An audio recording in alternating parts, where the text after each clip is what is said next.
नाथ की जय, श्री बालकृष्ण लाल की जय, श्री दाऊदयाल प्यारे की जय, श्री रामचंद्र भगवान की जय, श्री वल्लभाधीश की, श्री गुसाई जी परम दयाल की जय।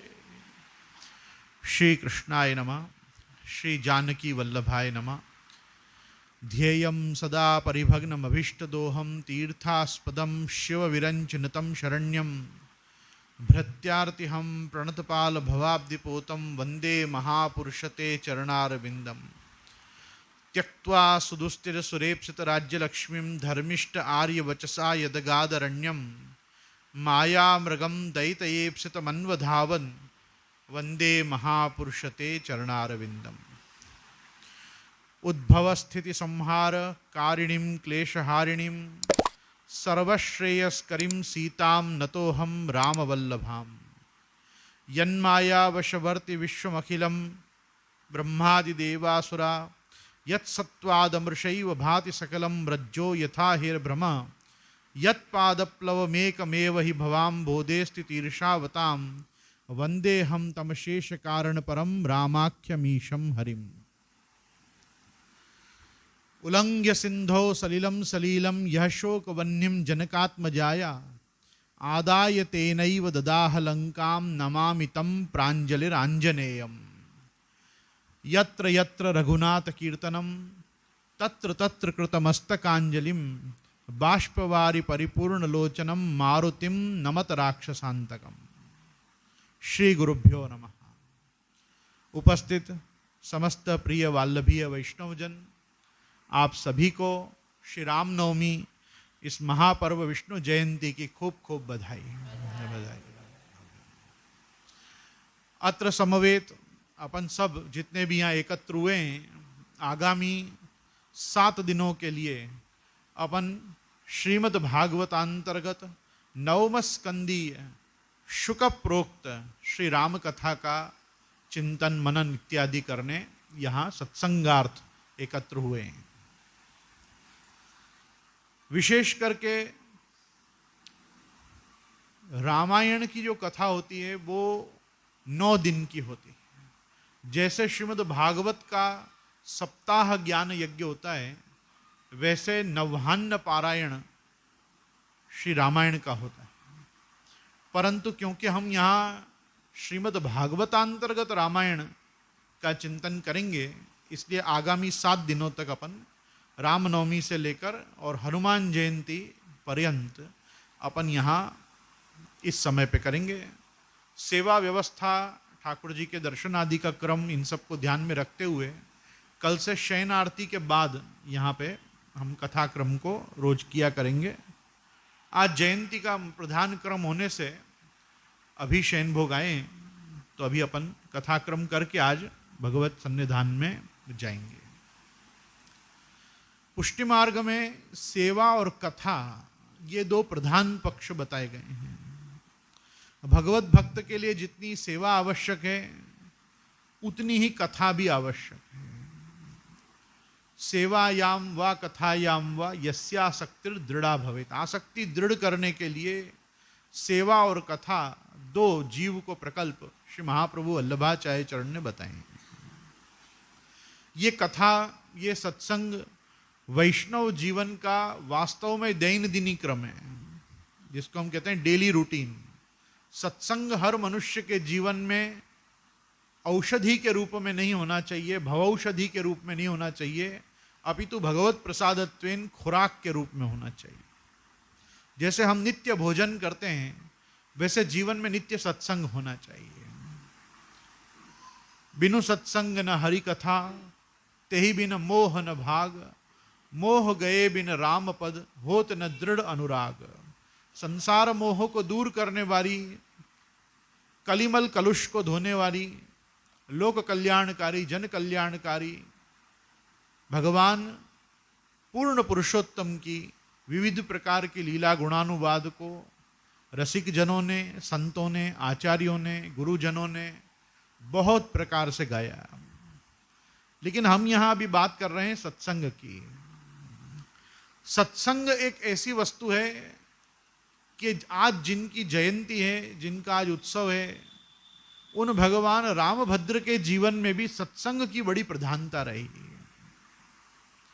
भगवान के राज्याभिषेक के बाद विशेष करके भगवान नित्य सत्संग करते, और जो नित्य भगवान श्री रामचंद्र जी आप अपने दरबार में ऋषि मुनियों के मध्य में इन सब के बीच में सत्संग करते, तो सत्संग कराता कौन उनको? प्रश्न उठता है, रामचंद्र जी को सत्संग कौन कराता? यूं तो उनके दरबार में वशिष्ठ, विश्वामित्र, जाबाली, वामदेव जी आदि गिनो उतने ऋषि नित्य उनके पास पधारते ही रहते थे। भगवान रामचंद्र तो स्वयं राजर्षि हैं, राजा हो के भी आपका जीवन ऋषि जैसा है। जैसे उनके ससुर जनक जी के लिए कहा जाता है कि जनक भी जो हैं वो राजर्षि हैं। भगवान भी जनक जी की स्तुति गीता जी में करते हैं, कर्मणेव ही संसिद्धिम आस्थिता जनकादयः। केवल कर्म से संसिद्धि प्राप्त करने वाले जो हैं, निष्काम कर्म में प्रवृत्त होके, वो जनकादि राजा हैं कि जिन्होंने ऋषि जैसा जीवन जीकर और अपने जीवन को धन्य किया, कृतार्थ किया। वैसे ही भगवान रामभद्र हैं, रामचंद्र जी। अब आनंद की बात देखो कि अभी प्रश्न उठता है कि उनको सत्संग कौन कराता? उनको सत्संग कराते हनुमान जी। कौन कराते? हनुमान जी। बड़ा आश्चर्य होगा आपको कि भाई भगवान के तो वो दास हैं, नित्य सेवा में रहते हैं, पर सेवा और कथा के इस पक्ष को हनुमान जी भी खूब बराबर साधते हैं। पूरे दिन प्रभु की जो आज्ञा होती वो वीरासन में स्थित होकर सेवा करते, और सायंकाल के दरबार में आप कथा करते। इसका प्रमाण भगवान के एक ध्यान में मिलता है। वाल्मीकि रामायण में एक ध्यान महर्षि वाल्मीकि ने लिखा है, वैदेही सहितम सुरद्रुम तले हैमे महामंडपे। हैमे महामंडपे, जैसे अपन कथा का पंडाल बनाते हैं, वैसे भगवान के दरबार में एक सत्संग का सदन, एक सत्संग का एक अलग मंडप बना हुआ था जो स्वर्णमय था, और वहां पे स्वर्ग सदृश एक कल्प वृक्ष लगा हुआ था। या यूं कहो कि एक ऐसा बड़ा वृक्ष, इतना सुंदर वृक्ष वहां था कि जिसकी तुलना वहां पे उपस्थित ऋषि मुनि कल्प वृक्ष से करते थे। तो वैदेही सहितम सुरद्रुम तले, भगवान अकेले सत्संग नहीं करते, अपनी भार्या, अपनी धर्म पत्नी को लेकर उनके साथ विराज के वहां सत्संग करते। हैमे महामंडपे, और मध्य पुष्पकम आसने मणिमये वीरासने संस्थितम, और वहां पे यूं समझो कि बड़े बड़े कमल खिले हुए हों, ऐसे पुष्प के जैसे आसन बने हुए, उन पे सब आप चारों भाई विराजते, सब जन विराजते, वहां बैठ के आप सत्संग करते। और आगे वीरासन में स्थित हनुमान जी आगे विराजते हैं। अब वीरासन की मुद्रा कैसी होती है? अपन जो दंडवत करते हैं ना ठाकुर जी को, तो कैसे एक घुटनों उठा के बैठते हैं, तो हनुमान जी की जो एक नित्य विराजमान होने की मुद्रा है वो वीरासन है। आप देखोगे ना तो अधिकांश बालकृष्ण लाल और नवनीत लाल की भी मुद्रा वैसी ही है। अपन अपने लालन को भी देखें तो लालन कैसे बैठे हैं, पर लालन कैसे हैं? लालन में और वीरासन में क्या फर्क है? जानू रिंगण करते हुए घुटनों चलते बच्चे को माता ने पुकारा, यशोदा जी ने बोला कि अरे लाला, तो तुरंत उठ के ऐसे बैठ गए कि क्या है बोलो। वो जो मुद्रा है वो लालन की मुद्रा है कि घुटनों चलता बालक उठ के बैठ जाए तो कैसे बैठेगा, तो एक घुटनों उसका टिका रहेगा, एक घुटनों खड़ा रहेगा। वैसा जानू, उनकी जो जानू रिंगण की लीला का बाल स्वरूप होता है, उसका वीरासन अलग है। हनुमान जी की तो वो विराजमान होने की मुद्रा ही वैसी है। और हमेशा कहाँ रहते हैं हनुमान जी? तो कहा कि दक्षिणे लक्ष्मणो यस्य, जिनके दक्षिण भाग में राइट हैंड की तरफ रामचंद्र जी के हमेशा लक्ष्मण जी होते हैं। वामे तो जनकात्मजा, वाम भाग में जिनके हमेशा सीता जी होती हैं। पुरतो मारुतिर्यस्य, आगे की तरफ हमेशा अपन राम दरबार का चित्र भी वैसा ही देखते हैं कि राम लक्ष्मण सीता हैं और आगे हनुमान जी हैं, और कहीं कहीं भरत शत्रुघ्न होते भी हैं तो वो पीछे खड़े होते हैं, वो आजू बाजू नहीं होते हैं, वो कहाँ होते हैं? पीछे होते हैं। उसका भी अपन ध्यान आगे के दिनों में देखेंगे। तो कह रहे हैं कि आगे वीरासने संस्थितम हनुमान जी, और क्या कर रहे हैं वो? अग्रे वाचयति प्रभंजन सुते तत्वम मुनिभ्य परम। मुनिजन जिस परम तत्व का चिंतन करते हैं, साधु ऋषि मुनि ज्ञानी जन जिस परम तत्व परमात्मा के स्वरूप का चिंतन कर रहे हैं, उसके सत्संग का सूत्रपात अग्रे वाचयति। प्रभंजन, प्रभंजन मतलब वायु, उनका सुत, वायु के पुत्र कौन हुए? हनुमान जी। तो अग्रे वाचयति प्रभंजन सुते तत्वम मुनिभ्य परम। तो रामचंद्र जी क्या कर रहे हैं? खाली सत्संग सुन रहे हैं? नहीं, व्याख्यांतम भरतादिभि परिवृतम रामम भजे श्यामलम। भगवान उस सभा में विराज के जो सूत्रपात आज के सत्संग का हनुमान जी उठा रहे हैं विषय, उस पे व्याख्यान कौन दे रहे हैं? साक्षात रामचंद्र जी उसका व्याख्यान दे रहे हैं। व्याख्यांतम भरतादि भी परिवृतम, भरत लक्ष्मण शत्रुघ्न सीता जी हनुमान जी सब बैठे हैं, उन सब पूरे परिवार के साथ वहां विराज रहे हैं वो उस महान मंडप में, और उसके ऊपर रामचंद्र जी व्याख्यान दे रहे हैं। देखो ये बहुत बड़ी घटना है।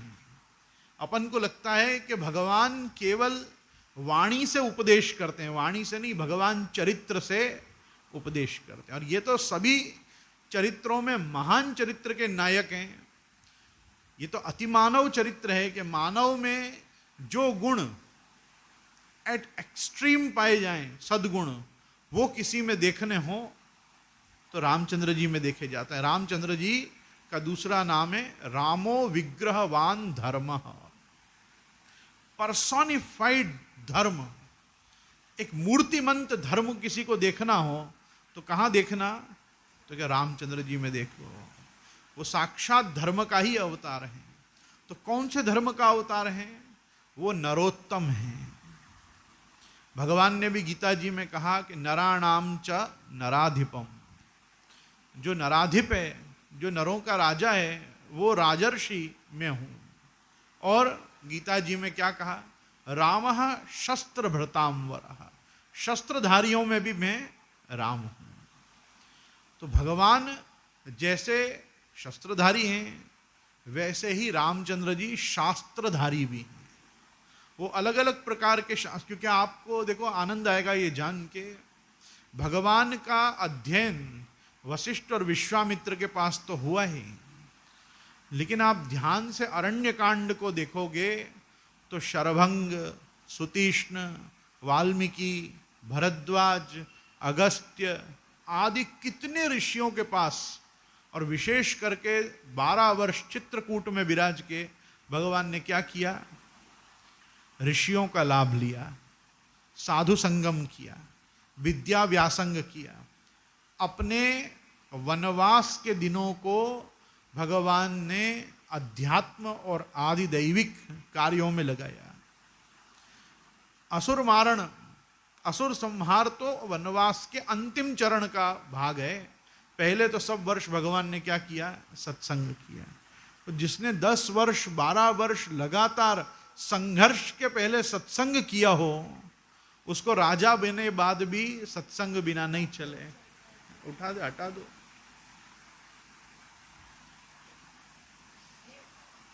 सत्संग करने आया है।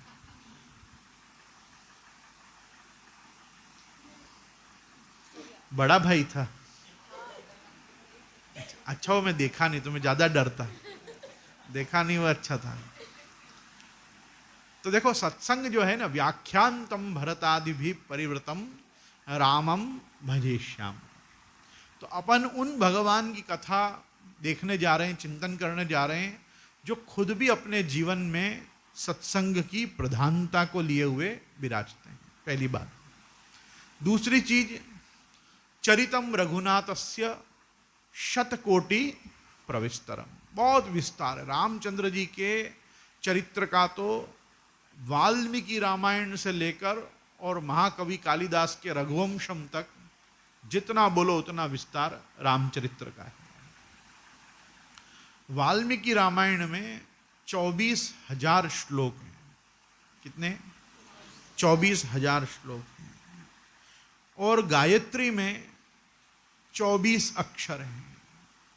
चतुर्विंशाक्षरा गायत्री का प्रत्येक एक अक्षर 1,000 श्लोक के आदि में मिलता है। 1,000 श्लोक के आदि में पहला अक्षर जो होगा वो गायत्री का अक्षर होगा, उसके बाद 1,000 श्लोक होंगे, फिर दूसरा अक्षर गायत्री का होगा, फिर 1,000 श्लोक होंगे। ऐसे करके गायत्री को मूल में रख के, और पहला सर्ग भी जो है जिसमें एक सर्ग में, सर्ग मतलब अध्याय, एक सर्ग में गायत्री रामायण के रूप में भी पूरी रामायण गाई गई है। उसमें भी 24 श्लोक ही हैं। कितने श्लोक हैं? 24। गायत्री जो है तत्सवितुर्वरेण्यम भर्गो देवस्य धीमहि धियो यो नः, ये 24 अक्षर की ही होती है। इसके आगे व्याहृति होती है। व्याहृति ओम भूर्भुवः स्वः जो है वो व्याहृति हैं। और सवित्र मंत्र जो है गायत्री का मंत्र है वो तत्सवितुर्वरेण्यम से लेके प्रचोदयात् तक 24 अक्षर का होता है। जैसे यत्राधिकृत्य गायत्रीम वर्ण्यते धर्म विस्तर वृत्रासुर वधोपेतम श्री भागवती रियते, जैसे श्रीमद् भागवत जी को भी गायत्री का मूल माना गया है कि गायत्री जिसके मूल में हो और धर्म का विस्तार जिसमें प्राप्त हो उसको भागवत जी कहते हैं। अर्थोयम ब्रह्मसूत्राणाम भारतार्थ विनिर्णय गायत्री भाष्य भूतौसौ तद्वै भागवताभिदः। भागवत उसको कहते हैं जो गायत्री का ही भाष्य हो। तो गायत्री का महाभाष्य जैसे श्रीमद् भागवत जी है, वैसे ही रामायण के मूल में भी कौन है? गायत्री जी है। वाल्मीकि रामायण में एक बड़ा प्रसिद्ध श्लोक आता है, वेद वेद्ये परे पुंसी जाते दशरथात्मजे वेदः प्राचेत सादासीत साक्षात रामायणात्मना। वेद वेदांत में जानने लायक जो तत्व है, कौन सा तत्व है? वेद वेदांत में जानने लायक तत्व के लिए भगवान गीता जी में कहते हैं वेदैश्च सर्वैर अहमेव वेद्यो वेदांत कृत वेद विदेह चाहम। अर्जुन, वेद वेदांत में जानने लायक तत्व मैं ही हूं और कुछ भी नहीं है। तो वेद वेदांत में जानने लायक तत्व कौन है? परमात्मा भगवान श्री कृष्ण स्वयं। वो परमात्मा भगवान श्री कृष्ण ने जब विचार किया कि त्रेता युग में अब मैं रावण आदि का वध करने के लिए, दुष्ट संहारण के लिए, धर्म परित्राण के लिए, मतलब साधु परित्राण के लिए और धर्म की संस्थापना के लिए अब मैं रामावतार लूं, तो वो वेद वेद्ये परे पुंसी यदा जाते दशरथात्मजे, जब वो दशरथ के आत्मज के रूप में जन्मे, तब वेदः प्राचेत सादासी। तब प्राचेतस, प्राचेतस मतलब प्रचेता का 10वां पुत्र वाल्मीकि। तो वेदों ने भी विचार किया कि अब हम प्रचेता के हृदय में जाके, ये प्राचेतस के हृदय में जाके और रामायण के रूप में प्रकट होंगे। तो वही ऋग्वेद, यजुर्वेद, सामवेद, अथर्ववेद, ये चारों ब्रह्मा जी की कृपा से, नारद जी की प्रेरणा से ये वाल्मीकि जी में चारों वेद प्रविष्ट हुए और रामायण के रूप में प्रकट हुए। क्योंकि वेद वेदांत में जो जानने लायक पदार्थ है उस परम तत्व परमात्मा ने रामावतार का निश्चय किया, तो वेदों ने भी सोचा अब हमको भी अवतार लेना पड़ेगा। बात समझे? रामायण साधारण इतिहास नहीं है, केवल इतिहास नहीं है। इतिहास तो है ही, धर्मार्थ काम मोक्षाणाम उपदेश समन्वितम पूर्ववृत्तम कथा युक्तम इतिहासम प्रचक्षते। पहला इतिहास ही रामायण है। सनातन धर्म में, सनातन संस्कृति में सबसे पहला इतिहास, इतिवृत्त, ऐतिह्य प्रमाण जिसको कहा जाता है, वो ऐतिह्य प्रमाण तो साक्षात रामायण ही है। उसके बाद दूसरा ऐतिह्य प्रमाण जो है वो महाभारत है। एक वाल्मीकि के द्वारा प्रोक्त है और एक व्यास जी के द्वारा प्रोक्त है। अब देखो भागवत जी की भी महिमा देखो कैसी है। भागवत जी में भी व्यास को प्रेरणा कौन दे रहे हैं? भगवान से ब्रह्मा, ब्रह्मा से नारद जो सुने हैं, वो नारद जी व्यास को, भागवत जी को समाधि भाषा के रूप में डाउनलोड करने की प्रेरणा दे रहे हैं। दे रहे हैं ना, यही तो भागवत जी में हम सुनते हैं कि नारद जी ने आके व्यास को कहा कि तुम क्यों इतना परितप्त बैठे हो, तुम समाधि में भगवत दर्शन करो और भगवान से विनती करो, वो तुमको श्रीमद् भागवत प्रदान करेंगे। जब भागवत का इस लोक में तुम्हारे द्वारा प्रणयन होगा तो तुम्हारी तापस शांति हो जाएगी। उसी प्रकार से वाल्मीकि जी भी जब वो क्रौंच का वध व्याध के हाथ से देख के विह्वल होके अति करुणा वरुणालय होकर, और वो तो वहां पे क्या होता है, वो तो श्राप भी दे चुके होते हैं व्याध को, जिसने वो तमसा नदी के तीर पे क्रौंच नाम के पक्षियों के जोड़े का वध किया होता है। तो उसको जब श्राप देके वाल्मीकि जी वापस आश्रम आए होते हैं तो वो विचार कर रहे होते हैं कि मैंने जो ये श्राप दिया, ये श्राप छंदोबद्ध अनुष्टुप छंद में निबद्ध हुआ। पहली बार कोई वस्तु को पद्यात्मक बोला गया संस्कृति में, इतिहास में। अभी तक तो केवल गद्य में ही देव भाषा का प्रयोग होता था। तो देव भाषा का जो गद्यात्मक प्रयोग था वेद के छंदों से इतर लोक भाषा में, तो लोक व्यवहार में, लोक भाषा में सबसे पहली बार छंदोबद्ध एक काव्य के प्रारंभ की शुरुआत में मां निषाद प्रतिष्ठाम तम अगमः शाश्वती समा सक्रौंच मिथुनादेकम अवधि काम मोहिता, ये श्राप जब सबसे पहली बार दिया वाल्मीकि जी ने, तो वाल्मीकि जी विचार करने लगे कि अरे 8 8 8 और 8, ये तो जो मैं श्राप का श्लोक बोला वो श्लोक बराबर 32 अक्षर में बाहर आया है। तो ये ऐसा कैसे हुआ? मैंने कोई ऐसा विचार तो किया नहीं कि अब मैं एक पोइटिक फॉर्म में इसको काव्यात्मक ढंग से किसी को श्राप दूं। अब कोई श्राप देने के पहले कविता लिखता है क्या? श्राप देने के पहले कविता नहीं लिखता है। तो बड़ा विचार आया इस बात का कि ऐसा काव्यात्मक श्राप कैसे प्रकट हुआ। इतने में उनके आश्रम में ब्रह्मा जी प्रकट होते हैं। ब्रह्मा जी प्रकट होके कहते हैं कि तुम तमसा नदी पे स्नान करने गए, उसके पहले कौन तुमको मिले? तो कहा मुझको पहले नारद जी मिले। अब नारद जी जिसको मिलते हैं उसको भगवत दर्शन तो होना तय हो जाता है कि जिसको नारद जी का दर्शन हुआ, नारद जी का महाप्रभु जी ने नाम क्या रखा है? कृष्ण संकेत। महाप्रभु जी क्या कहते हैं उनको? कृष्ण संकेत। ठाकुर जी को जब किसी का कल्याण करने की इच्छा होती है तो पहले किसको भेजते हैं? नारद जी को भेजते हैं। भगवान के 24 अवतारों में एक अवतार है। चतुर्विंश विष्णु के अवतार में नारद जी भी एक अवतार है। नारद जी मिले वाल्मीकि जी को। उनने पूछा क्या विचार कर रहे हो? तो कि भाई विचार तो ये हो रहा है कि कोई श्रेष्ठतम मानव भूतल पे हो तो उसका मैं चरित्र लिखूं। तो कह रहे तो तुमको नहीं मालूम है कि दशरथ जी के घर में जो भगवान का अवतार हुआ है वो तो महामानव है, तुम उनका चरित्र लिखो। तो वहाँ नारद जी वाल्मीकि जी को भगवान के 16 गुण बताते हैं। कितने? 16। प्रधान रूप से 12 अलग अलग प्रकार के गुण और 4 उनके गुणांतर्गत गुण बता के ऐसे 12 प्रधान गुणों का निरूपण करते हैं। वो कहते हैं अच्छा ठीक है, थोड़ा मैं विचार करता हूँ, विचार करके मैं आपको बताता हूँ। अब वो विचार करके वो तमसा नदी पे जाते हैं। वहाँ इस प्रकार से एक मैथुन करते प्रेम में मग्न एक क्रौंच पक्षी के जोड़े को देख रहे होते हैं।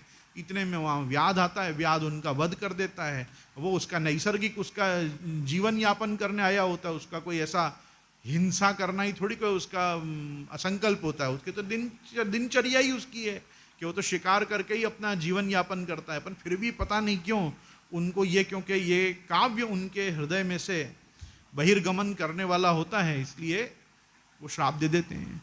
श्राप दे के आके चिंतित होते हैं। चिंतित होने पे ब्रह्मा जी प्रकट होते हैं। ब्रह्मा जी ये पूर्व घटना पूछते हैं। वो बताते हैं हाँ भाई नारद जी मिले और ये सब कार्य हुआ। तो ये सब इसलिए हुआ है क्योंकि भगवान ने मुझे कहा है कि अब मैं तुमको वो काव्य लिखने की आज्ञा दूं। अब तुम वो काव्य लिखो जिसमें भगवान श्री रामचंद्र जी का गुप्त, प्रकट, अभी तक का हुआ चरित्र और आगे होने वाला चरित्र स्वतः तुम्हारे हृदय में प्रकट होगा। और तुम जो चरित्र लिखोगे वो यावत् स्थास्यन्ति गिरयः सरितस्य महीतले तावद रामायण कथा लोकेषु प्रचरिष्यति। जब तक इस भूमि पे पर्वतों की और नदियों की सत्ता रहेगी तब तक तुम्हारे द्वारा लिखा हुआ ये रामायण काव्य लोग गाते रहेंगे। और यावद रामायण कथा लोकेषु प्रचरिष्यति तावद ऊर्ध्वमदस्थानम लोकेषु निवसिष्यति। और जब तक इस पृथ्वी पे लोग रामायण की कथा गाते रहेंगे तब तक हे महर्षि वाल्मीकि, तब तक तुम मेरे लोक ब्रह्मलोक में आनंद से मेरे साथ रहो। तो ये दो वरदान वाल्मीकि जी को दिए।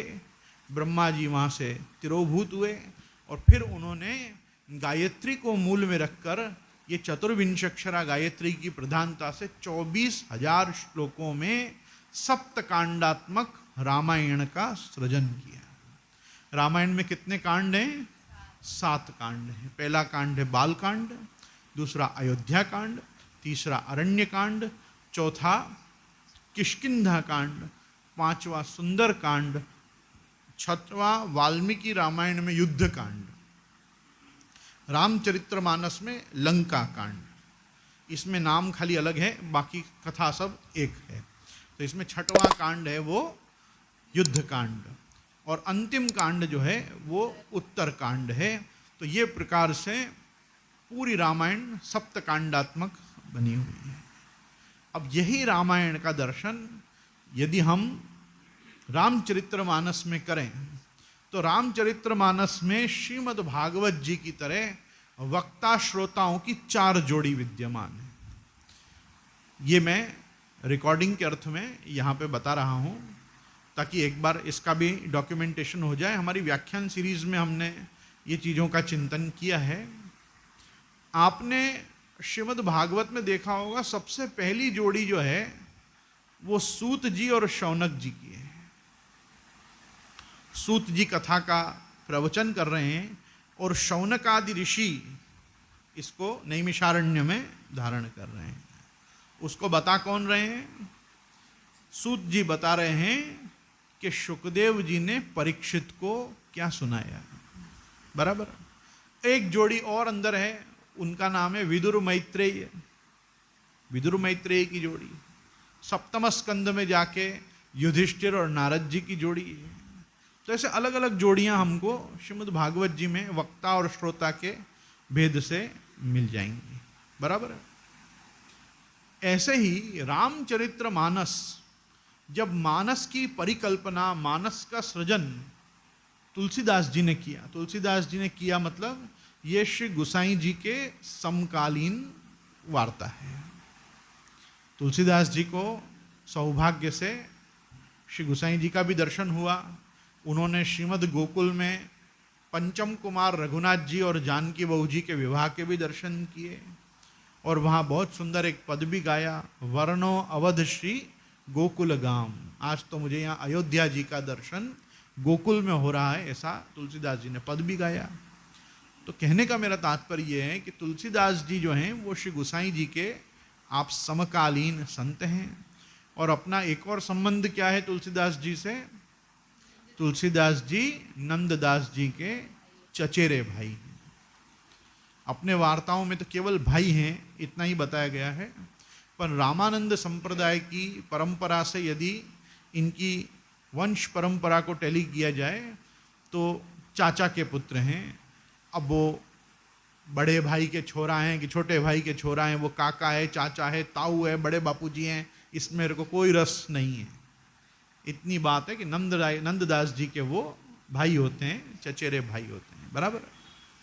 नंददास जी ने भी पूरी श्रीमद् भागवत ब्रजभाषा में लिखी, जिसका आज अवशिष्ट रास पंचाध्यायी और भ्रमर गीत विशेष करके अपन को प्राप्त होता है नंददास जी की वाणी में।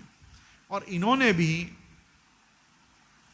स्वांत सुखाय तुलसी रघुनाथ गाथा, अपने खुद के सुख के लिए अपनी इच्छा से आपने पूरी रामायण बनाई, रामायण गाई। लेकिन जब ये रामायण का सृजन किया उन्होंने, तो तुलसीदास जी ने एक बहुत सुंदर बात कही। और वो कौन सी बात कही? नाना पुराण निगमागम सम्मतम यद रामायणे निगदितम क्वचिदन्यतोपि स्वांत सुखाय तुलसी रघुनाथ गाथा भाषा निबंध मति मंजुल मातनोति। तुलसीदास जी ने कहा कि मैंने जो छोटे छोटे प्रसंग ये मेरी रामचरितमानस में संकलित किए हैं, ये पुराणों में से, आगम में से, निगम मतलब वेद में से। तो वेद में जो राम पूर्व तापनीय उपनिषद, राम उत्तर तापनीय उपनिषद, अन्य भी जो रामोपनिषद आदि, वेद में भी रामचंद्र जी का चरित्र प्राप्त होता है। तो वेद प्रोक्त, निगम प्रोक्त भगवत चरित्र का वहां से संकलन, आगम में रामभद्र के पूजन अर्चन आदि के, रामार्चन प्रयोग के बड़े बड़े आगम के ग्रंथ होते हैं, जिनको वैष्णव तंत्र में राम भक्ति, राम उपासना की पद्धति का प्रकार बताते हुए ग्रंथ होते हैं। उनमें से भी प्रसंगों को उद्धृत किया। फिर अन्यान्य पुराणों में, जैसे श्रीमद् भागवत जी में भी अपन, ये भागवत जी का ही चिंतन करने बैठे हैं अपन, कि इसमें कैसे शुकदेव जी ने 2 अध्याय में, 9वें स्कंद के 10वें और 11वें अध्याय में रामचरित्र गाया है। तो नाना पुराण निगम आगम सम्मतम यत्।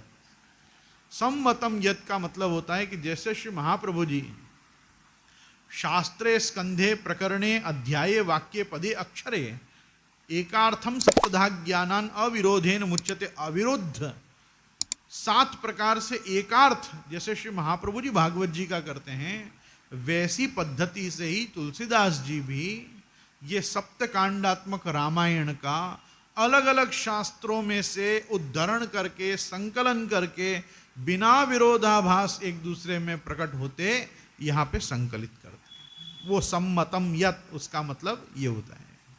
और रामायणे निगदितम क्वचिदन्यतोपि, अरे मुझसे पहले भी जितने ने रामायण लिखी है, मैंने उसमें से भी जो जो प्रसंग ऐसे हैं कि जो अंतस्फूर्णा से भगवान ने विशेषतश्चेद आज्ञा स्याद अंतःकरण गोचर होके मुझे बताएं कि भाई हाँ ये भी मेरे प्रसंग हैं इस प्रकार के, वो भी सबका संकलन यहाँ हुआ है। यहाँ तक कि रामचरितमानस को पहले प्रमाणित और बाद में परम प्रमाणित साक्षात उस तत्कालीन शांकर वेदांत के सर्वोपरि जानकार मधुसूदन सरस्वती, मधुसूदन सरस्वती नाम के विद्वान ने, जिनने भगवत भक्ति रसायन और गूढ़ार्थ दीपिका नाम की भगवत गीता की टीका लिखी, उन मधुसूदन सरस्वती ने भी इसको ऑथेंटिकेट किया। और उसके बाद भी जब झगड़ा चला कि भाई रामायण जो इन्होंने लिखी है रामचरितमानस तुलसीदास जी ने, ये बराबर है कि नहीं, तो महाप्रभु जी का जैसा प्रसंग जगन्नाथ राय जी का आता है कि जगन्नाथ राय जी में वो 4 प्रश्न राजा के जो थे वो महाप्रभु जी ने जगन्नाथ जी में रखे, फिर जगन्नाथ जी ने वो 4 एक श्लोक में वो चारों उत्तर आपने एकम शास्त्रम देवकी पुत्र गीतम आदि में दिए। वैसा ही प्रसंग यहाँ पे काशी विश्वनाथ का आता है कि काशी विश्वनाथ में रामचरितमानस को धर्मशास्त्रों में बार बार 2 से 3 बार नीचे दबा के रखे और बाद में जब पट खोले गए तो वो उसके ऊपर पाए गए।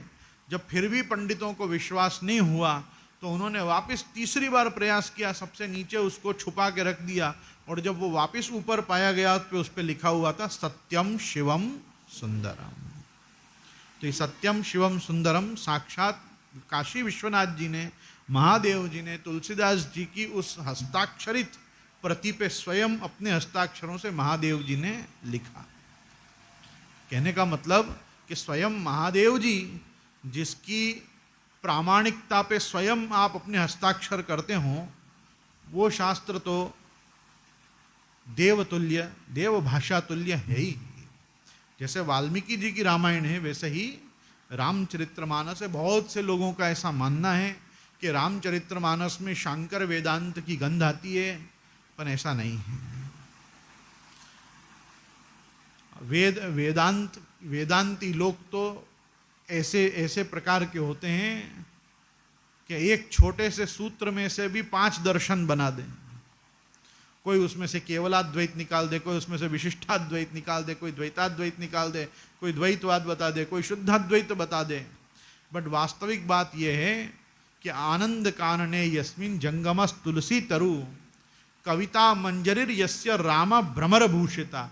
आप चाहते हो कि रामचंद्र जी एक भौरे की तरह आपके इर्द गिर्द घूमते रहें, तो ये रामचरितमानस पर्याप्त है उस राम रूपी भ्रमरे को आकृष्ट करने के लिए। इतनी सी बात है। तो कहने का तात्पर्य है कि अलग अलग प्रकार से इन्होंने, तुलसीदास जी ने जब एक मानस, मानस मतलब मान सरोवर, मानस मतलब मान सरोवर। अब मान सरोवर कैसा है? हिमालय में है, सबसे शुद्ध जल, सरिताओं से इतर, अन्यान्य हृद कुंड सरोवरों से इतर जो माना गया है वो मान सरोवर का माना गया है। ब्रह्मा जी के मानस में से उसकी उत्पत्ति बताई गई है कि सबसे ज्यादा तपःपूत विशुद्ध मन से जब ब्रह्मा जी विराज रहे थे तब जो जल उनके हृदय में से प्रकट हुआ और वो हिमालय में संग्रहित हुआ तो वो मान सरोवर बना।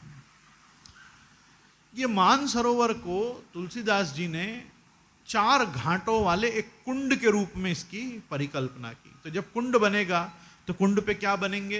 घाट बनेंगे। क्या बनेंगे? घाट। अपन घाट देखते हैं ना किसी भी कुंड में। तो ये ऐसा बताते हैं तुलसीदास जी कि ये मानस में 4 प्रकार के घाट पे 4 श्रोता और वक्ता बैठे हुए हैं। कितने? 4। सबसे पहले घाट का नाम है ज्ञान घाट, और ज्ञान घाट पे महादेव जी और पार्वती जी बैठे हुए हैं। पार्वती जी प्रश्न कर रहे हैं और महादेव जी समाधान कर रहे हैं। इस प्रकार से जहाँ सत्संग चल रहा है, अब वो किस लेवल का है? दोनों ही देवता और देवी हैं, दोनों ही भगवान के, एक तो साक्षात भगवान की शक्ति हैं और एक भगवान के तमोगुण के अवतार हैं, गुणावतार हैं महादेव जी, बराबर। और भगवान विभूति रूप में भी कहते हैं गीता जी में, रुद्राणाम शंकरश्चास्मि, रुद्रों में मैं शंकर हूँ। तो वो महादेव जी और पार्वती जी जहाँ सत्संग में राम कथा का चिंतन कर रहे हैं, उस घाट को क्या कहा गया? ज्ञान घाट कहा गया। उसके बाद दूसरा घाट जो है वहाँ पे बैठे हैं याज्ञवल्क और भरद्वाज। भरद्वाज मुनि प्रश्न कर रहे हैं, याज्ञवल्क उत्तर दे रहे हैं। वो घाट को तुलसीदास जी ने बताया ये कर्म का घाट है। ऋषि मुनि जो होते हैं वो कर्म का उपदेश करते हैं, तुमको क्या करना, कैसे करना, क्या करना क्या नहीं करना, विधि निषेध बताने का काम किसका होता है? ऋषियों का, संतों का, गुरुजनों का, आचार्यों का। देवताओं का कार्य होता है परम तत्व का निरूपण करना। इसलिए महादेव जी और पार्वती जी को दिया गया ज्ञान घाट, याज्ञवल्क और भरद्वाज को दिया गया कर्म का घाट। फिर एक तीसरा जोड़ा बैठे हैं गरुड़ जी और काकभूषणी जी। गरुड़ जी प्रश्न कर रहे हैं, काकभूषणी जी उत्तर दे रहे हैं। पूरा उत्तरकांड उसी में बना हुआ है। उसको कहा गया भक्ति का घाट। वो कौन है? भक्ति। क्योंकि भक्ति के लिए सबसे पहले क्या जरूरी है? निरहंकृत होना। अहंकार का त्याग करेगा तो उसके हृदय में भक्ति का आविर्भाव होगा। ये पक्षी के राजा हैं और काकभूषणी जो हैं वो एक प्रकार के कौआ हैं। कौआ को चांडाल पक्षी कहा जाता है, निखत पक्षी है, निखत पशु है। हट बुर। कोई कौआ को देख के प्रसन्न नहीं होता है, कोई नहीं कहता अरे वाह तो मेरे यहाँ कागड़ा बैठे हैं, ऐसा कोई कह नहीं कहना। चिड़िया आएगी तो खुश होगा, कबूतर आएंगे तो, पोपट आएगा तो बहुत ही खुश होगा आदमी कि मेरे आज पोपट, कोयल सब। कागड़ा बैठे तो किसी के यहाँ दरिद्रता हो तो कहते हैं ત્યાં कागड़ा उड़े छे ना तेरे, ऐसा अच्छा बात नहीं है। तो ये क्या है? गरुड़ जी जो हैं वो पक्षियों के राजा हैं और उसमें भी ये तो गिद्ध हैं, बड़े महागिद्ध हैं। इनको भेजा है महादेव जी ने कि जाओ और वहां कौआ के पास बैठ के सत्संग करो। तो क्या करने के लिए भेजा है? इनका जो अहंकार है कि मैंने भगवान का रामावतार में नागपाश काटा तब जाके तो वो ठीक हुए, वो अहंकार को घटाने का प्रयास किया गया भक्ति के घाट पे। कि भक्ति के घाट पे जहां से भक्ति मिले वहां से लो। कौन बड़ा, कौन छोटा, कौन महान, कौन तुच्छ, कौन मुख्य, कुछ नहीं होता है। भक्ति सबके लिए एक समान है। तो भक्ति के घाट पे कौन बैठा है? गरुड़ जी और काकभूषण जी। अब हम पहले वक्ता बोलेंगे फिर श्रोता बोलेंगे। तो महादेव जी और पार्वती जी, याज्ञवल्क जी और भरद्वाज जी और काकभूषण जी और गरुड़ जी। और चौथे घाट पे बैठे हैं तुलसीदास जी और आप और मैं। चौथा घाट है कौन सा? उसका नाम है दीन घाट। ज्ञान घाट, कर्म घाट, भक्ति का घाट और दीनहीन लोगों का घाट, क्योंकि अपन कलिकाल के लोग हैं। अपन हमेशा संसार आसक्त, विषय आसक्त, कलिमल कलुष से भरे हुए, अपने को कोई भगवत विषय प्रश्न ही नहीं है। भगवत विषय कोई प्रश्न किसी के हृदय में नहीं है। तो अपनी परिस्थिति देख के तुलसीदास जी ने कहा, न ये ज्ञान में फिट होंगे, न में कर्म में होंगे, न भक्ति में होंगे, ये दीन लोग हैं, इनको यहाँ बैठ के कथा अपन ही सुना देते हैं, ये पूछने नहीं आएंगे। इसलिए ये दीन घाट पे जो बैठे हैं उसमें वक्ता तुलसीदास जी हैं और श्रोता अपन सब हैं जो उनकी रामायण पढ़ रहे हैं, बराबर है। अब ये देखो, ये एक मान सरोवर है, लेकिन इन सारे वक्ता और श्रोताओं से ज्यादा बड़े और मुख्य वक्ता और श्रोता महाप्रभु जी ने शुक परीक्षित माने पूरी कथा में। इसमें भी जितनी जोड़ियां हैं उन सबों में प्रधान जोड़ी कौन सी महाप्रभु जी ने मानी है? शुक और परीक्षित, क्योंकि सबसे बड़ी जो विशेषता है वो दोनों युवा हैं। दो युवा व्यक्ति बैठ के, परीक्षित भी कोई बहुत बूढ़े नहीं थे, उनका पुत्र जन्मेजय बड़ा हो गया था, पर बहुत करो तो वयस्क थे, प्रौढ़ होंगे, वृद्ध तो परीक्षित भी नहीं थे। तो परीक्षित भी युवा हैं और सुखदेव जी तो कितने हैं? 22 वर्ष, 16 साल के हैं। तो ये तो एकदम अभी बस युवा अवस्था में आए ही हैं, और वो वक्ता हैं और परीक्षित जैसे प्रौढ़ श्रोता हैं। तो अपन जिस रामायण का चिंतन करने को एकत्रित हुए हैं ना, वो युवा लोगों की विषय में। जवान लोग बैठ के जब भगवत चर्चा करें तो ये एक बहुत ही अलौकिक दृश्य बनता है। तो बूढ़ों के पास तो और काम ही क्या है भाई, बूढ़ों को तो कायदेसर यही काम करना चाहिए, पर युवा व्यक्ति अपनी युवावस्था के अन्यान्य कार्यों में से समय निकालकर भगवत विषयक ध्यान, चिंतन, लीला गुणानुवाद में अभिरत हो जाए तो उसकी महानता अलग ही देखने को मिलती है। तो इसलिए महाप्रभु जी ने जिनको प्रधान वक्ता श्रोता माने हैं, अपन इस वर्ष अपन उनके द्वारा बताई हुई पद्धति से ये चिंतन करेंगे। आज मैं मंगलाचरण करता हूँ, और मंगलाचरण करने के बाद आज यहाँ कथा को यहीं रखते हैं, क्योंकि अब शयन अपन आज खुलेंगे और कल से तो आचार्य चरण की कृपा से अपन शयन आरती करके बैठेंगे और नित्य 8 बजे तक कथा करेंगे। अथ 10मोऽध्यायः। श्री शुक उवाच खट्वांगाद् दीर्घबाहुश्च रघुस्तस्मात् पृथुश्रवाः अजस्ततो महाराजस्तस्मात् दशरथोऽभवत् तस्यापि भगवानेश साक्षात् ब्रह्ममयो हरि अंशांशेन चतुर्धागात् पुत्रत्वं प्रार्थितस्वरैः राम लक्ष्मण भरत शत्रुघ्ना इति संज्ञया तस्यानुचरितं राजन् ऋषिर्भिस्तत्त्वदर्शिभिः श्रुतं हि वर्णितं भूरि त्वया सीतापतिर्मुहुः। यहाँ 3 श्लोक सुखदेव जी कह रहे हैं, और ये 3 श्लोक प्रारंभ कैसे कह रहे हैं कि राजा परीक्षित खट्वांग के पुत्र दीर्घबाहु हुए, दीर्घबाहु के परम तेजस्वी पुत्र रघु हुए, रघु के अज और अज के पुत्र महाराज दशरथ हुए। यहाँ सूर्य वंश का वर्णन करते करते 10वें अध्याय में रामचंद्र जी की वंशावली का यहाँ निरूपण करते हुए बताया। खट्वांग के दीर्घबाहु, दीर्घबाहु के रघु, रघु के अज और अज के पुत्र महाराज दशरथ हुए। ये दशरथ जी के देवताओं की प्रार्थना से साक्षात परब्रह्म परमात्मा भगवान श्री हरि ही अपने अंशांश से 4 रूप धारण करके राजा दशरथ के पुत्र हुए। देखो यहाँ पे पुनश्च मैं कहना चाहूँगा कि हम भगवान रामचंद्र जी को पूर्णावतार क्यों मानते हैं। यद्यपि हम उनके प्रधान लक्षण का बार बार चिंतन विवेचन करके बोलते हैं, मर्यादा पुरुषोत्तमाय नमः। महाप्रभु जी को भी जब चित्रकूट में भगवान श्री रामभद्र का प्रत्यक्ष दर्शन हुआ तो प्रत्यक्ष दर्शन रामचंद्र जी का होते ही महाप्रभु जी ने आपको ठाड़े होके कहा, श्री मर्यादा पुरुषोत्तमाय नमः। और फिर वो प्रसंग आता है कि हनुमान जी ने प्रश्न किया कि क्यों आपको देख के पूर्ण पुरुषोत्तमाय नमः नहीं कहा। फिर उसके ऊपर वो बैठक चरित्र अपन कल परसों में देखेंगे।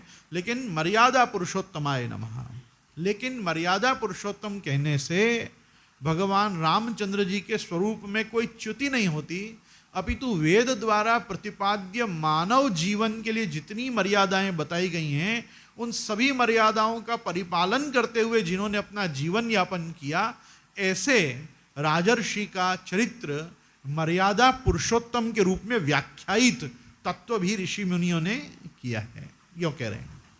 लेकिन मैं जो चीज यहां बोलना चाह रहा हूं ये है कि शुकदेव जी ने यहां पे भी तस्यापि भगवान एष साक्षात ब्रह्ममयो हरि ही, ये जो शब्द में ब्रह्ममयो हरि ही साक्षात, ये साक्षात शब्द जब आया ना, तो वहां पे वो कोई भी प्रकार की च्युति बना पूर्णावतार के रूप में ही निरूपण बताया जाता है। जैसे दशम स्कंद में भगवान श्री कृष्ण के लिए भी वसुदेव जी के घर में जो भगवान प्रकट हुए, उनके लिए भी क्या कहा गया? वसुदेव ग्रहे साक्षात, वसुदेव ग्रहे साक्षात भगवान पुरुष परः, जो पुरुष और प्रकृति से भी परे, मतलब बड़े जो हैं भगवान, वो भगवान ही वसुदेव जी के ग्रह में साक्षात प्रकट हुए। तो साक्षात प्रकट होने से पूर्ण पुरुषोत्तमत्व सिद्ध होता है। हाँ, बस पूरा ही कर रहे हैं। क्या कह रहे हैं? साक्षात शब्द का प्रयोग करने से पूर्ण पुरुषोत्तमत्व प्रकट होता है। अपन तो सब जानते ही हैं, श्रावणस्यामले पक्षे एकादश्याम महानिशि, फिर क्या बोलते हैं? साक्षात कहते ही क्या आ गया? भगवान स्वयं पधारे। भगवान ने किसी को भेजा ऐसा नहीं, भगवान स्वयं पधारे। तो साक्षात शब्द जब भी भागवत जी में आएगा तो वो साक्षात पद पूर्ण ब्रह्म का द्योतन करेगा। इसलिए यहां कहा कि तस्यापि भगवान एष साक्षात ब्रह्ममयो हरि, और अंशांशेन चतुर्धा घात। अब अंशांश में जब भगवान 4 भाग में पधार रहे हैं, तो वो 4 भाग कैसे हो रहे हैं? वासुदेव व्यू में भगवान रामचंद्र जी, संकर्षण व्यू में भगवान लक्ष्मण जी, प्रद्युम्न व्यू में भगवान भरत जी, और अनिरुद्ध व्यू में शत्रुघ्न जी। आपको बात समझ में आई ना? 4 व्यूह में क्योंकि भगवान ने अवतार लिया है। जैसे कृष्णावतार में भी वासुदेव व्यू में भगवान स्वयं श्री कृष्ण हैं, संकर्षण व्यू में भगवान बलदेव जी हैं, बलभद्र जी हैं, और प्रद्युम्न जी साक्षात हैं प्रद्युम्न व्यू, और अनिरुद्ध जी भी उनके पुत्रत्वेन साक्षात हैं। तो प्रद्युम्न व्यू से अनिरुद्ध व्यू छोटा होता है, मतलब बाद में उनको बोला जाता है। इसलिए भरत जी आएंगे प्रद्युम्न व्यू में, और शत्रुघ्न जी आएंगे अनिरुद्ध व्यू में। संकर्षण व्यू में भगवान शेष जो हमेशा साथ में रहेंगे वो आएंगे लक्ष्मण जी, और वासुदेव व्यू में भगवान स्वयं पधारेंगे। इसलिए यहाँ पे अंशांशेन चतुर्धागात पुत्रत्वम प्रार्थितै सुरैहि, राजा ने प्रार्थना नहीं की थी कि भगवान मेरे घर पधारे हैं। राजा ने तो प्रजा कामेष्टि पुत्र कामेष्टि यज्ञ से ऋषियों से केवल पुत्र मांगा था, लेकिन क्योंकि सुरों की अर्थात देवताओं की प्रार्थना थी, इसलिए देवताओं की प्रार्थना से भगवान 4 रूप में राजा दशरथ जी के आए। हे परीक्षित, उनके नाम जो हुए वो राम लक्ष्मण भरत और शत्रुघ्न हुए। परीक्षित, सीतापति भगवान श्री राम का चरित्र तो तत्वदर्शी ऋषियों ने बहुत कुछ वर्णन किया है, और तुम अनेक बार उसे सुन भी चुके हो। ऐसा कहकर और आगे वो ये चरित्र को आगे बढ़ा रहे हैं, जिसका चिंतन हम श्री राम कृपा से, श्री वल्लभ कृपा से कल अपन और विस्तार से करेंगे। बोलो गोवर्धन नाथ की जय, वल्लभाधीश की जय, श्री गुसाई जी परम दयाल आज के आनंद की जय।